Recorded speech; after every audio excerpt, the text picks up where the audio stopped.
O homem que não se adapta à dança do poder cai sob o peso da própria virtude. Maquiavel. Não se esqueçam da curtida e deixem um comentário. Vamos ao conteúdo. Você está diante de dois políticos. O primeiro é um idealista. Voz firme, promessas claras, mãos limpas.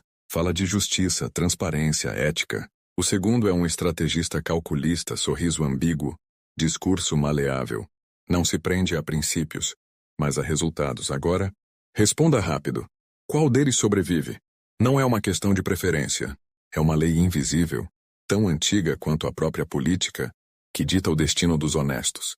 E ela não perdoa, porque então, os que se recusam a jogar o jogo são os primeiros a cair. Porque a virtude em meio ao poder parece uma sentença de morte. A resposta está em um segredo sujo, um paradoxo que Maquiavel expôs há 5 séculos e que ainda hoje governa os corredores do poder. A moralidade é um luxo que poucos podem pagar. Você pode até rejeitar essa ideia. Pode acreditar que, com força de vontade suficiente, é possível mudar o sistema por dentro. Mas observe, quantos desses puros você vê no topo? Quantos duraram? A verdade é mais sombria do que gostaríamos de admitir. O jogo não foi feito para os justos. E isso não é um acidente. É um design. Pense nos últimos escândalos políticos que chocaram o mundo. Quantos dos envolvidos eram novatos? Quantos eram inocentes? Agora pense nos que caíram tentando ser diferentes. Os que se recusaram a negociar, a ceder, a sujar as mãos. Onde estão eles? Desapareceram. Não por falta de talento, não por falta de ideias, mas por uma falha fatal. Acreditar que o poder recompensa a virtude. E aqui está o cerne do paradoxo. Quanto mais você se apega à sua integridade, mais vulnerável você se torna. Por quê? Porque o poder não opera no mundo dos ideais. Opera no mundo das alianças, das concessões, dos interesses entrelaçados. E quem se recusa a entrar nessa dança é visto não como nobre, mas como uma ameaça. Um perigo a ser neutralizado.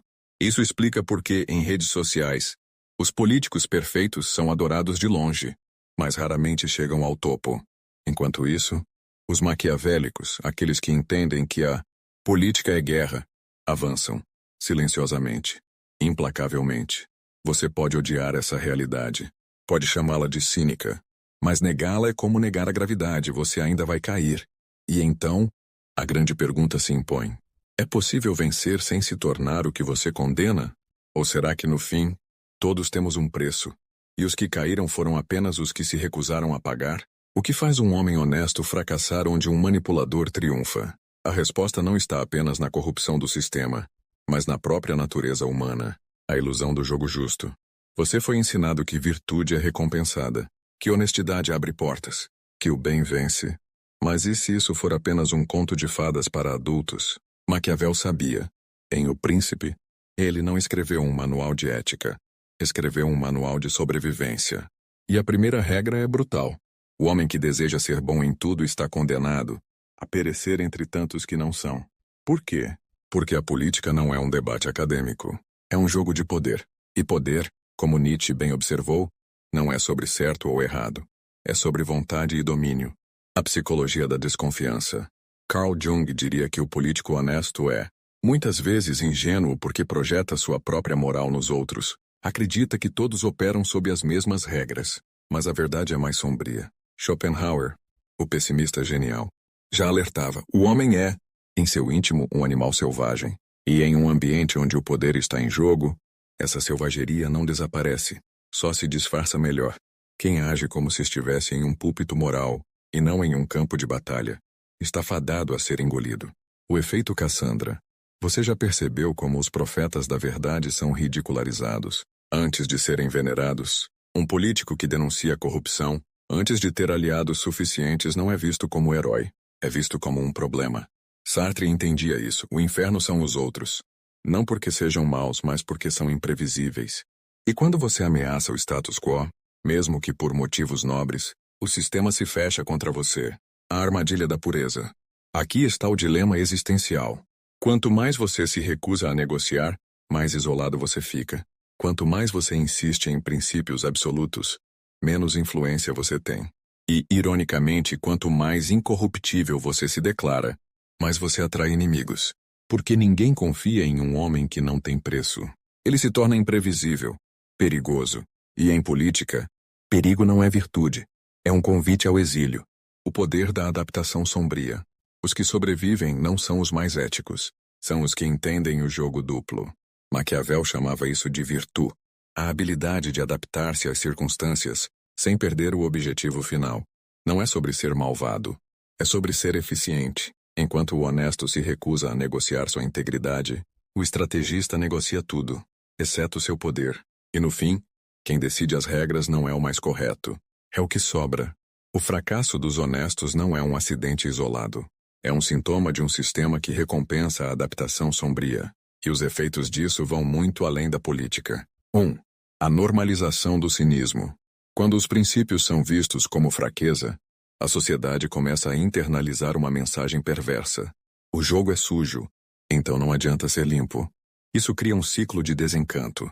As pessoas deixam de acreditar na mudança. Os jovens evitam a política por não querer se sujar. E o poder se concentra ainda mais nas mãos daqueles que não têm escrúpulos. Resultado?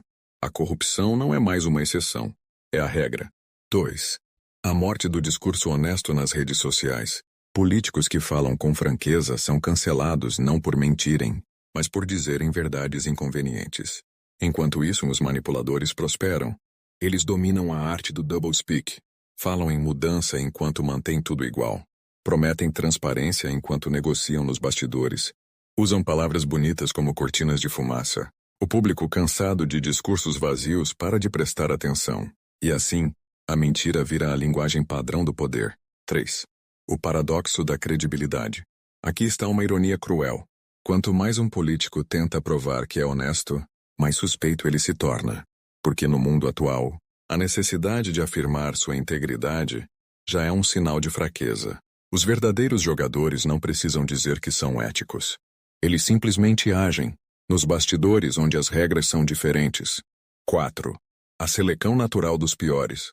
Esse sistema não elimina apenas os honestos. Ele seleciona ativamente os mais dispostos a trair. Como? O idealista entra na política para mudar as coisas. Descobre que para ter influência, precisa ceder. Se recusa, é marginalizado. Quem fica? Os que já estavam dispostos a negociar sua alma. É um filtro que garante. Só os mais adaptáveis ao jogo sujo sobrevivem. 5. O efeito espiral. Quanto mais o sistema se corrompe, mais difícil fica consertá-lo. Porque agora, até os que querem mudar precisam jogar pelas regras atuais para ter alguma chance. E assim o ciclo se perpetua. A pergunta que resta é: como quebrar essa máquina sem virar apenas mais uma engrenagem? A saída não está em fugir do jogo, mas em reescrever as regras. Eis o caminho. 1. Domine o jogo. Antes de tentar mudá-lo, Maquiavel não condenava a moralidade. Lhe alertava: não seja um mártir inútil. Entenda as regras não escritas antes de tentar quebrá-las. Aprenda a linguagem do poder. Alianças, timing estratégico, concessões calculadas. Lembre-se, até Jesus precisou de 12 apóstolos antes de desafiar Roma. 2. Substitua a pureza por estratégia. O erro dos honestos é acreditar que não negociar é virtude. Na verdade, é ingenuidade. Em vez de recusar todo compromisso, escolha suas batalhas. Negocie o acessório para garantir o essencial. Como diz Sun Tzu, a suprema arte da guerra é derrotar o inimigo sem lutar. 3.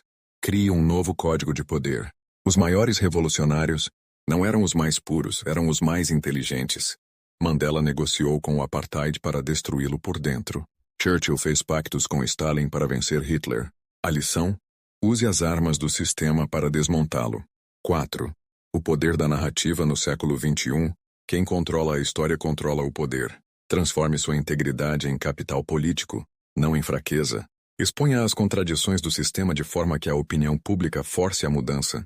Lembre-se, as redes sociais são o novo campo de batalha. 5. A arte da guerra sem guerra. O verdadeiro mestre não destrói seus inimigos, os torna irrelevantes. Construa alternativas que tornem o sistema corrupto obsoleto. Seja tão ético quanto necessário, tão flexível quanto estratégico. Como disse Gramsci, mude o mundo sem tomar o poder. Há uma ironia suprema em tudo isso. Quanto mais você tenta ser puro em um sistema impuro, mais você o fortalece. A verdadeira revolução não vem dos que se recusam a jogar, mas dos que reescrevem as regras, enquanto fingem segui-las. O segredo dos que mudaram a história. Observe os verdadeiros transformadores.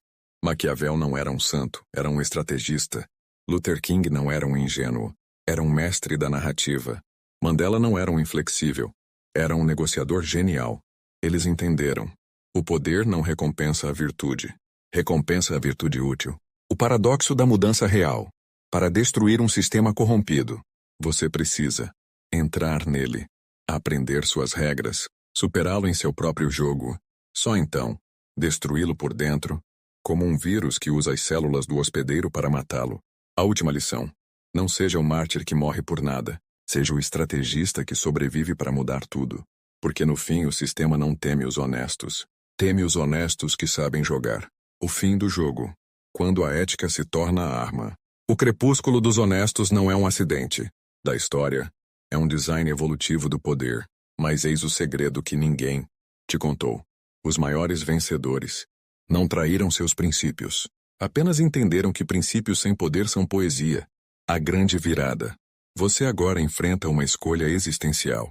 Continuar acreditando no conto de fadas da política limpa e ser engolido pelo sistema. Ou aceitar a verdade mais perturbadora. A única forma de ser verdadeiramente ético é sendo poderoso o suficiente para impor sua ética. Maquiavelli sabia. Cristo sabia. Até Marx sabia. Todos entenderam. Princípios sem estratégia são suicídio. O anti-herói necessário. Observe os verdadeiros mudadores de jogo da história.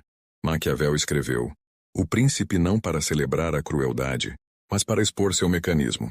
Gandhi usou a não-violência como arma estratégica, não como passividade. Steve Jobs adorava falar em mudar o mundo, enquanto dominava a arte da manipulação corporativa. O padrão é claro. Os que mudaram o jogo foram os que entenderam que o poder é sempre um meio, nunca um fim, seu movimento final. Aqui está sua vantagem secreta em um mundo de cínicos. Enquanto eles jogam para manter o poder, você joga para redefinir o que poder significa. Use redes sociais não para protestar, mas para reprogramar narrativas. Entre em organizações não para servir, mas para subvertê-las por dentro. Aprenda as regras não para segui-las, mas para criar novas regras que tornem as antigas irrelevantes. O despertar. O sistema não tem medo de revolucionários barulhentos. Tem medo de estrategistas silenciosos, que falam a linguagem do poder melhor que seus donos. Usam as ferramentas do sistema contra ele mesmo. Transformam sua integridade em vantagem competitiva. Você está pronto para se tornar esse tipo de perigo? Última pergunta. Quando você olhar no espelho amanhã, verá um idealista frustrado ou o arquiteto de um novo jogo? A escolha, como sempre, foi sempre sua.